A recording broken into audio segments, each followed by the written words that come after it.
আসসালামু আলাইকুম। আলহামদুলিল্লাহ, আজ আমার খামারের হাঁসের বাচ্চাগুলোর বয়স 10 দিন চলছে। ওদের জন্য আমি আজকে পানি ফার্মেন্টেশন বা জুস ফার্মেন্টেশন যেটাকে বলা হয় সেটি করতে যাচ্ছি। আমি আজকে আপনাদেরকে দেখাবো জুস ফার্মেন্টেশন বা পানি ফার্মেন্টেশন কিভাবে করতে হয়। A to Z আপনাদের সাথে আমি আজকে এই ভিডিওর মাধ্যমে তুলে ধরবো ইনশাল্লাহ। এই পানি ফার্মেন্টেশনের উপকার হচ্ছে, যত পরিমাণ শুষ্ক আবহাওয়া বা গরম যাক না কেন, এই পানি ফার্মেন্টেশনের কারণে শরীর ঠান্ডা থাকবে। এখানে আমরা পানি নিলাম 5 লিটার। পানিতে যে মেডিসিনগুলো ইউজ করব সেগুলো আমি আপনাদেরকে দেখাই দিচ্ছি, এভাবে আপনারা তৈরি করতে পারবেন।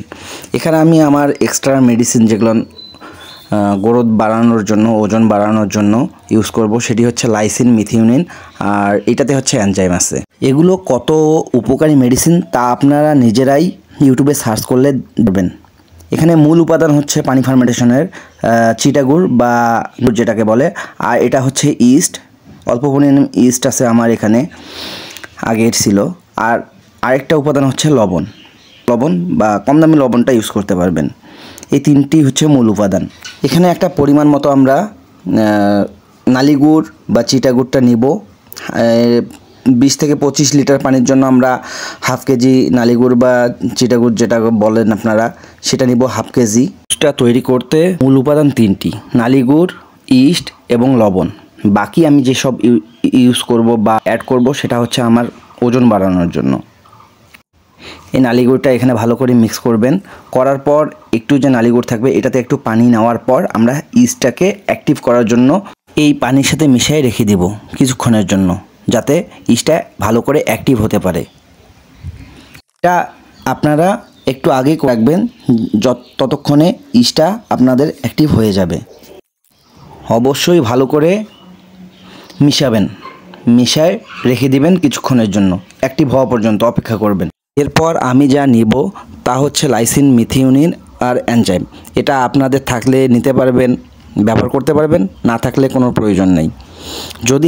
এটা যদি ব্যবহার করেন তাহলে অবশ্যই ওজন বাড়বে, কিছুটা হলেও ওজন বাড়বে, ওয়েট বাড়বে।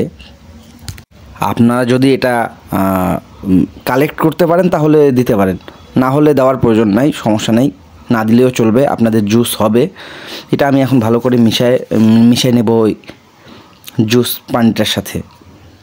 এটা এভাবেই আমি ওজন বাড়ানোর জন্য অতিরিক্তভাবে এটা ইউজ করি। আপনাদের না থাকলে কোনো সমস্যা নেই। আমরা এখন এখানে নিচ্ছি হচ্ছে লবণটা নিব, যেটা খুব স্বল্প দামে পাওয়া যায়, সেই লবণটা ইউজ করতেছি। সেটা নেব 200 গ্রামের মতো। মূলত লবণ, ইস্ট আর নালিগুড়ি দিয়ে শরবতটা তৈরি হয়। এই শরবতটা এখন ভালো করে মেখে নেব। নালিগুড়গুলো ভিতরে নিচে পড়ে আছে, সব কিছু ভালো করে মিক্সার করে নেব। এইখানে আমাদের ইস্টটা অ্যাক্টিভ হয়ে গেছে। ইস্টটা এখন ঢেলে ভালো করে মেখে নেব। এই হয়ে গেল আমাদের।